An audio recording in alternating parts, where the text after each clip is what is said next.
নমস্কার। সন্তু পান আসলে কে? তো এই নামটা খুব একটা পরিচিত ছিল না এতদিন। এখন সামান্য পরিচিতি পেয়েছে, তাও অনেকেই নাও জানতে পারেন।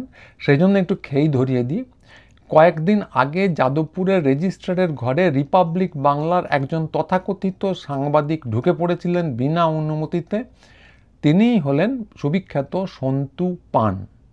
তো তিনি রেজিস্ট্রারের ঘরে সম্পূর্ণ বিনা অনুমতিতে ঢোকেন, তারপর প্রশ্ন করার নাম করে বিভিন্ন রকম হুজ্জুতি তৈরি করেন এবং যথারীতি তারপর রেজিস্ট্রারের ঘরের নিরাপত্তা রক্ষী যিনি ছিলেন তার হাতে ঘাড় ধাক্কা খান এবং তারপর শহীদ সেজে ওই ভবনের সামনে আমরা হলাম দালাল বলে স্লোগান টোগান দেন।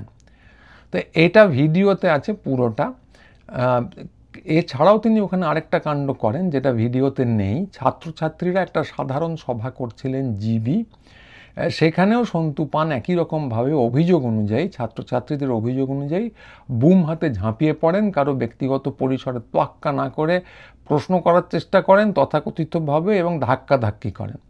তো ছাত্রছাত্রীদের তরফে পুলিশের কাছে এই নিয়ে অভিযোগ দায়ের করা হয়েছে যে উনি ব্যক্তিগত পরিসরের তোয়াক্কা না করে ঝাঁপিয়ে পড়ছেন নানা জায়গায়, রেজিস্ট্রারের ঘরেও বিনা অনুমতিতে ঢুকে পড়েছিলেন। ফলে দুটো ফোল্ডের ব্যাপার। এক হচ্ছে সরকারি জায়গায় উনি অনুমতি না নিয়ে ঢুকে পড়েন, দুই হচ্ছে যে জমায়েতের স্থানে যারা জমায়েত করছেন বা সভা করছেন তাদের অনুমতি না নিয়ে ধাক্কাধাক্কি করে প্রশ্ন করার চেষ্টা করেন, এবং তিন হচ্ছে তিনি ব্যক্তিগত পরিসরে তোয়াক্কা না করে নানা রকম উত্তেজক কথাবার্তা বলেন। তো ব্যাপারটা কি প্রচণ্ড ইরিটেটিং, ব্যক্তি স্বাধীনতার পরিপন্থী, সেটা আপনারা আন্দাজ করতে পারেন। ধরুন আপনি রাস্তায় হেঁটে যাচ্ছেন, হঠাৎ আপনার দিকে তাকিয়ে একজন বলল আপনাকে একটা প্রশ্ন করব, আপনি বললেন না, সে বলল কেন ভয় পাচ্ছেন? তো আপনি বললেন না কিন্তু উত্তর দিতে চাই না। তিনি বললেন ভয় পেয়ে পালিয়ে গেলে হবে, শুনুন আপনি দেশদ্রোহী, বলে আপনার কানের সামনে চিৎকার করতে লাগলো। তো এইটা যদি কোনো পাবলিক স্পেসে কেউ করতে পারে, কোনো মানুষ, তাহলে লোকে তাকে হয় পাগল ভাববে কিংবা তারপর তাকে ধাক্কা মেরে সরিয়ে দেবে। মোট কথা যাই হোক, আপনার যে ব্যক্তি স্বাধীনতা সে ক্ষুণ্ণ করে চলেছে, এ নিয়ে কোনো প্রশ্ন উঠবে না। কিন্তু এইখানে সন্তু পান এবং অন্যান্য আরও অনেকে সাংবাদিকতার নাম করে এই ব্যক্তি পরিসরটাকে সম্পূর্ণরূপে অগ্রাহ্য করে যা খুশি করে চলেছেন, এবং সেই কারণেই তার বিরুদ্ধে এফআইআর হোক, অভিযোগ হোক, সেটা দায়ের করা হয়েছে। যদিও তাতে সন্তু পানের কিছু হবে না। কেন হবে না তার কারণটা জানতে গেলে সন্তু পান কে, এই প্রশ্নটার উত্তর আমাদের দিতে হবে। তো সন্তু পান আসলে কে? সন্তু পান এমন একজন তথাকথিত সাংবাদিক যিনি এই কর্মটি নিয়মিত ব্যবধানে নানা জায়গায় করে থাকেন। এর আগে সন্দেশখালিতে যখন সেখানে ওই তথাকথিত সেক্স লাইভ ইত্যাদি নিয়ে নানা রকম হট্টগোল হচ্ছিল, সেখানে সন্তু পান তথাকথিতভাবে খবর সংগ্রহের জন্য বিনা অনুমতিতে একজনের বাড়িতে ঢুকে পড়েছিলেন। সেখানে একজন মহিলা ছিলেন, তাকে ওই একই কায়দায় প্রশ্ন করার চেষ্টা করছিলেন এবং মহিলার সম্ভ্রমহানির অভিযোগ করেন, এবং সেই এফআইআর অনুযায়ী সন্তু পানকে তখন গ্রেপ্তারও করা হয়েছিল। তো গ্রেপ্তার করার পরেও সন্তু পানের কিচ্ছু হয়নি। তার কারণ হচ্ছে যে সমাজের যে মান্যগণ্য বিশিষ্ট ব্যক্তিরা, সাংবাদিক থেকে শুরু করে আইনজ্ঞ পর্যন্ত, তারা সকলে সন্তু পানের পাশে ছিলেন। এবিপি আনন্দর সুমন দে টুইট করে লিখেছিলেন সন্তু আমার ভাই। রিপাবলিক হেডলাইন করেছিল মধ্যপ্রাচ্যের কোনো অজ্ঞাত স্থানে তাকে নিয়ে যাওয়া হয়েছে, পুলিশে নিশ্চয়ই নিয়ে গেছে। তো যাই হোক, তারপরে হাইকোর্ট সসম্মানে সন্তুকে এরপরে এখান থেকে মুক্তি দেয়, কোনো নিষেধাজ্ঞাও আরোপ করেনি। তিনি বেরিয়ে আসেন, কোত্থেকে আসেন জানা নেই, সম্ভবত মধ্যপ্রাচ্য থেকেই আবার ফিরে আসেন।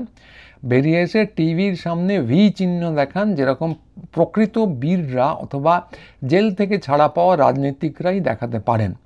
তার মামলা কোন বিখ্যাত ব্যক্তি লড়েছিলেন সেটা আমাদের জানা নেই, তবে সেই নিয়ে চারদিকে স্বস্তির নিঃশ্বাস শোনা গিয়েছিল যে বাক স্বাধীনতা, সংবাদপত্রের স্বাধীনতা, সংবাদ মাধ্যমের স্বাধীনতা এতর দ্বারা রক্ষিত হলো, এই সমস্ত। এখন অনেকেই সন্তুর কাজকর্ম নিয়ে সমালোচনা করছেন, কিন্তু কথা হলো তখন তারা ব্যক্তির স্বাধীনতার কোনো রকম মূল্য দেননি, সন্তুর পাশে দাঁড়িয়েছিলেন সম্পূর্ণভাবে। কারণ আমরা আন্দাজ করতে পারি যে সন্দেশখালির একজন অখ্যাতনামা মহিলা, তার বাড়ি, তার ব্যক্তিগত পরিসর, তার সম্ভ্রম, এগুলো আবার কী জিনিস?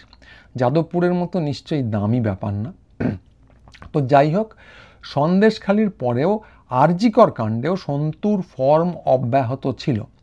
একই রকম তেড়ে গিয়েও প্রশ্ন করেছেন। সন্তু একা করেছেন তা নয়, আরও নানা টিভি চ্যানেলে এই ধরনের প্রশ্ন একটা রেওয়াজ তৈরি হয়ে গেছিল। তারা তাড়া করতেন বিভিন্ন লোককে প্রশ্ন করার অজুহাতে, এবং যে কোনো রকম কথা, অপমানজনক হোক যা খুশি হোক, ওই আপনি একজন দেশদ্রোহী টাইপের কথাবার্তা, ঠিক এটাই নয় আক্ষরিকভাবে, কিন্তু ওই ধরনের কথাবার্তা তেড়ে গিয়ে বলতেন।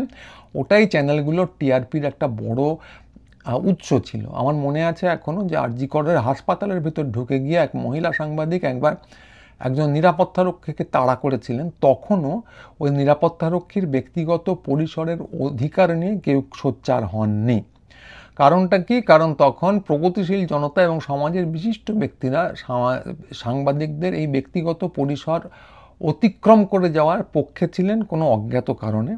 তো সন্তু একইভাবে সেই সময় তেড়ে গিয়ে প্রশ্ন করেছেন, আর রাস্তা জুড়ে দৌড়ে বেরিয়েছেন।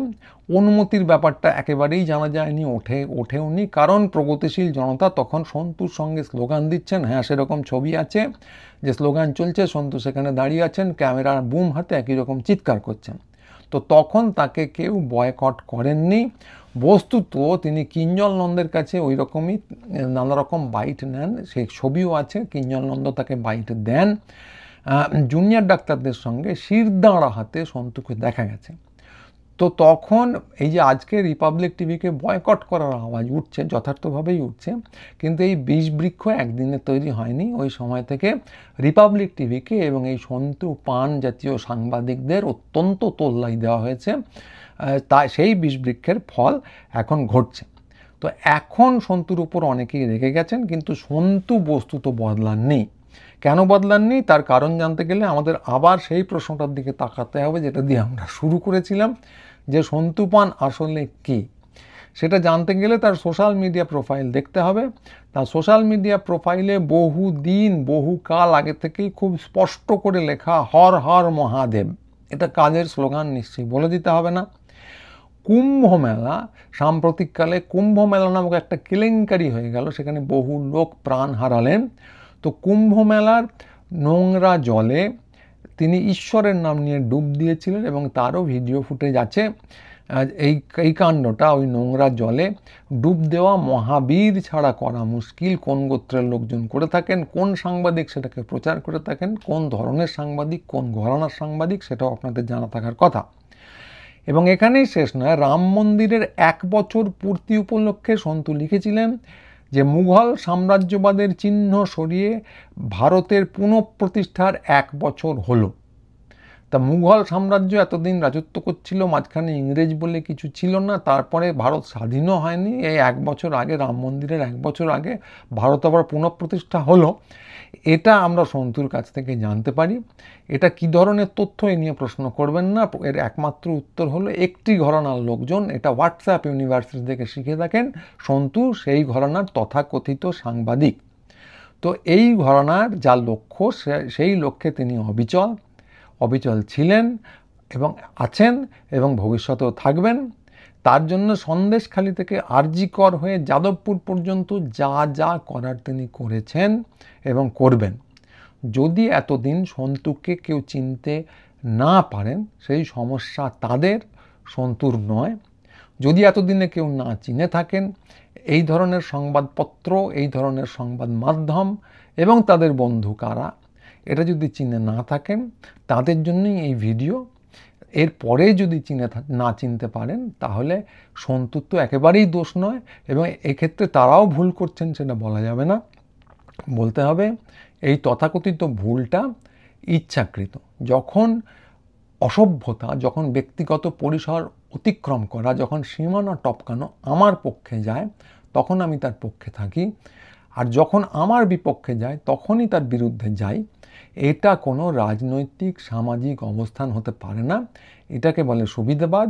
তাই সুবিধাবাদের আশ্রয় নেবেন না। সন্তু পান জাতীয় মানুষেরা সাংবাদিকতার নামে যা চালাতে চাইছেন তা আসলে বীরদের কার্যকলাপ। সেই কার্যকলাপের বিরুদ্ধে রুখে দাঁড়ান। সময় কিন্তু আর হাতে বিশেষ কিছু নেই। এদেরকে তোল্লাই দিয়ে পৃথিবীতে কোনো উপকার সাধনই আপনারা করতে পারবেন না। তো আজকের ভিডিও এইটুকুই। যারা দেখলেন তাদের প্রত্যেককে ধন্যবাদ। গুরুচন্ডালী সাবস্ক্রাইব করুন, আমাদের সঙ্গে থাকুন। পরের ভিডিও নিয়ে খুব শীঘ্রই আসবো। নমস্কার।